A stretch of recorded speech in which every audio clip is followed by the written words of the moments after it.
हो, जहाँ जुआ होता हो, वहाँ कलयुग को पूरी छूट है कि अपना पूरा प्रभाव से उस घर में उस चौतरा पे जहाँ होंगे उनको सुपड़ा साफ करेगो, खेल व्यवहारी न को, और जाके चौतरा पे जो खिलवाए व्यवहार हो तो का है ताको, और सबसे ज्यादा जो देख व्यवहारी है तका तेन को। अब कछु लोग कह रहे होंगे भैया देखे भाई को का दोष है।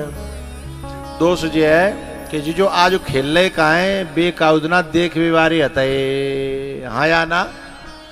जो आज के खिलाड़ी हैं वो भूतपूर्व दर्शक है ना, वो पहले के दर्शक हैं। देखते देखते जब वो पानी पीवे गयो कि टॉयलेट करवे गयो, बोले भैया ने कभी पत्ता चल दियो, है ना। सो मान जब पत्ता चले हो तो जोरदार चले हो, बाकी बड़ाई वही मान किया हो तो मैं भी बैठ सकता हूँ, सोई बैठे वो चालू है गो, खिलाड़ी बनेगा, है ना। तो देखने वाला ही आगे का भविष्य का खिलाड़ी होता है, एक बात इसलिए दोषी है। दूसरी बात यह है कि जब कोई पकड़ा दकड़ी होगी, पुलिस आई, जुआ है रहे हो या ताश है रहे हो, तो खिलाड़ी तो पहले तो ही सतर्क है, वो तो छलांग लगा जागो और देख भी बारो जा ठसक में पकड़े हो जागो कि मैं का खेल थोरो, मैं तो बैठे हो। अब पुलिस कहती है का सबूत है कि तू देख रहो कि खेल लो, हैं। सो जा ठसक में बिचारो वो मारे हो जा तो है। और भैया मुझे तो ये जो है ये प्रधान जी जो है मुझे लेके आए हैं 7 दिन बांग देवे के लिए, मेरो काम है बांग देवे को, मैं रोज बांग दूंगा जहाँ 7 दिन। जो जग जागो हैं वो तर जागो, और जो जगेगो नहीं बाकी जिम्मेदारी मेरी नहीं है। तो बात मानो न मानो खुशी आपकी,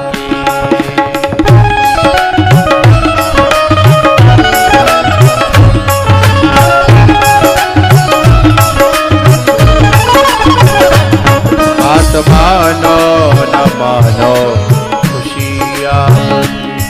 हम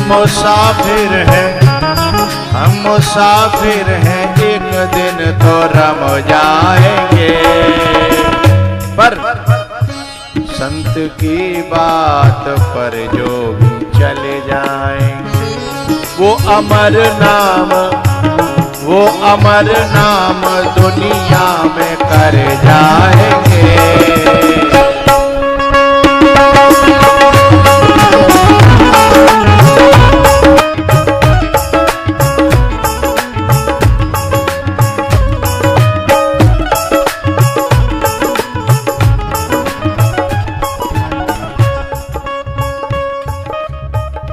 बात मानो न मानो खुशी आपकी, बात मानो न मानो खुशी।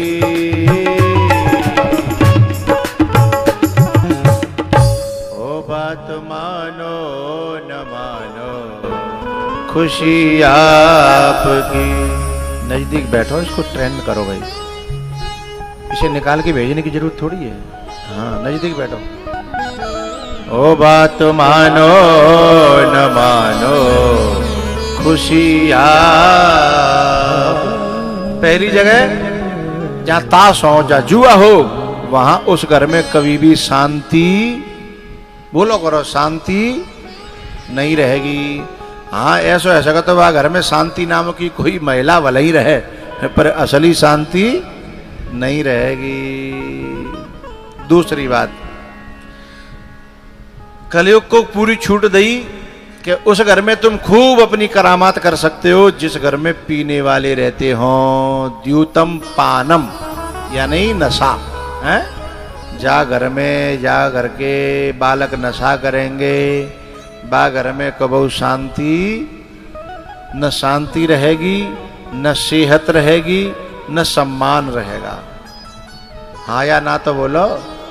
जो पीवे वाले हो भी मत बोलो भैया, और क्या करोगे ज्यादा से ज्यादा, पर बाकी तो मुँह में तेने को बोलो। हाँ ये 3 चीजें नहीं रहेंगी, शांति, सेहत, सम्मान। जहां नशा जा घर में होगा, है ना।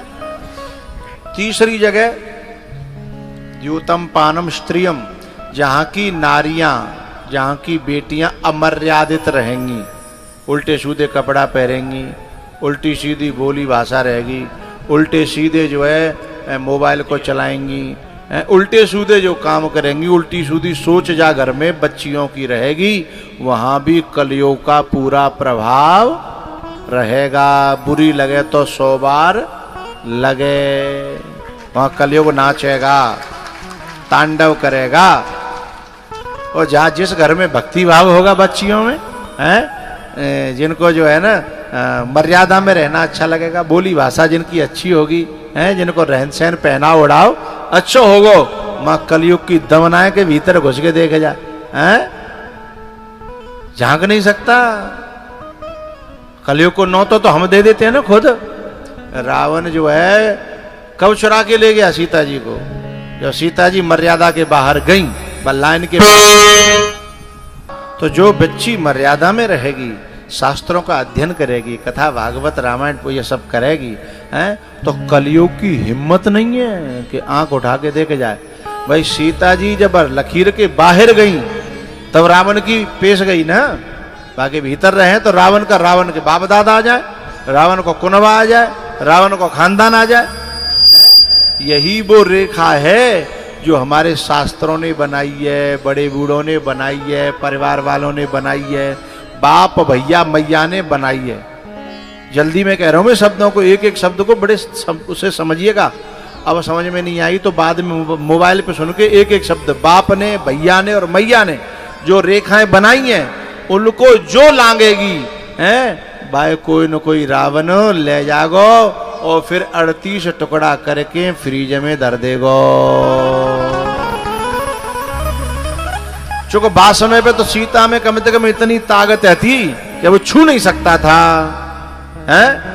सीता जी ने कहा था कि त्रे न धरी ओट कहती बेदेही,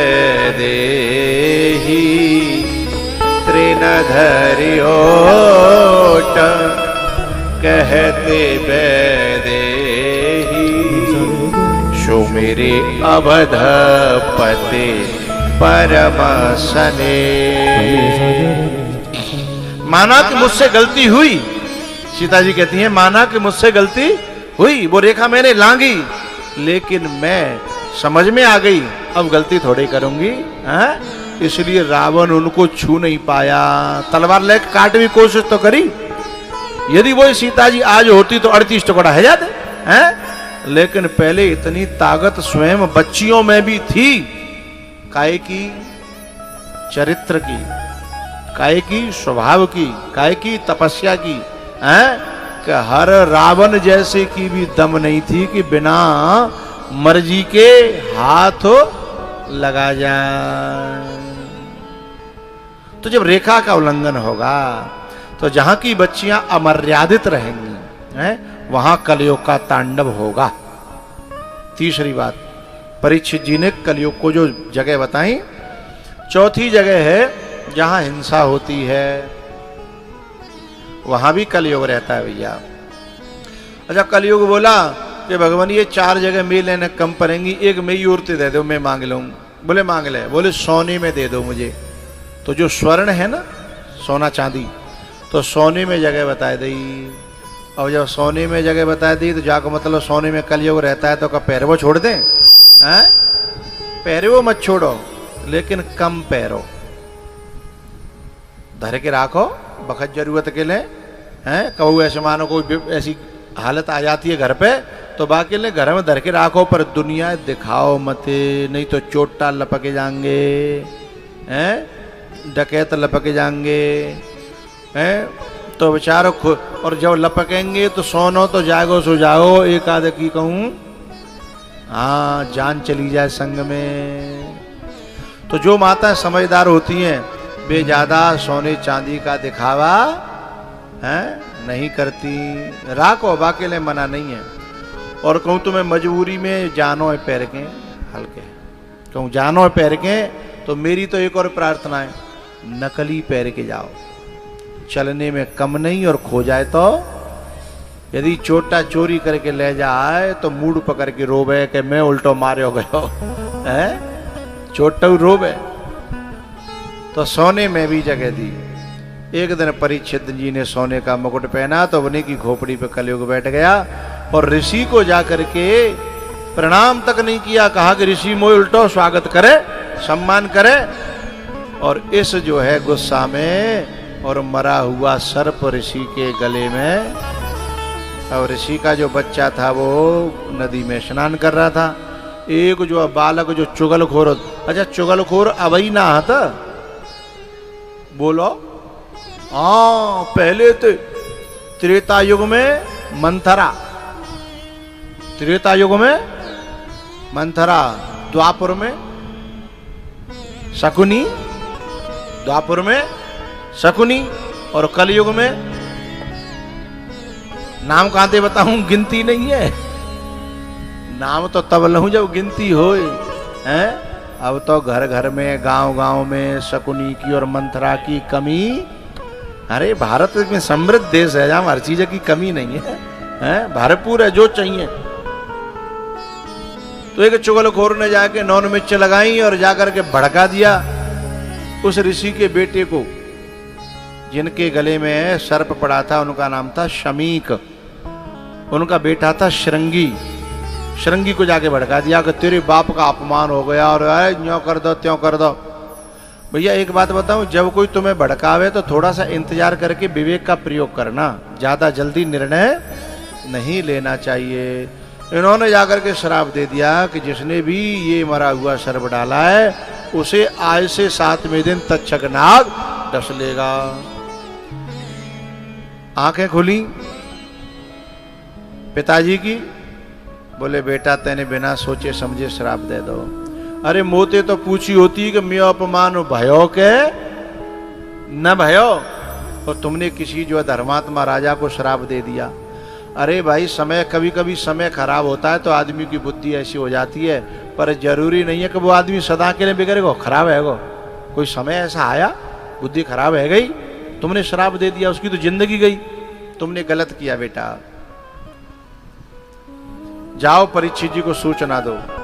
तो जैसे ही परीक्षित जी को सूचना दी, उन्होंने घर परिवार का त्याग करके गंगा जी के किनारे और शुक्रताल में बरगद के पेड़ के नीचे अपना स्थान ग्रहण कर लिया।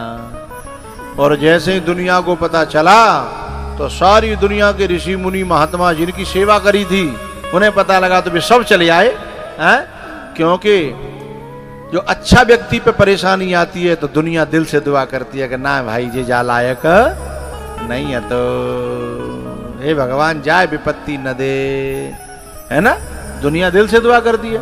और जब कोई चुगलखोर मरता है, कम खत मरता है, बदमाश मरता है, तो जो कहते हे भगवान जाए तो दुआ और दे दे तो, हैं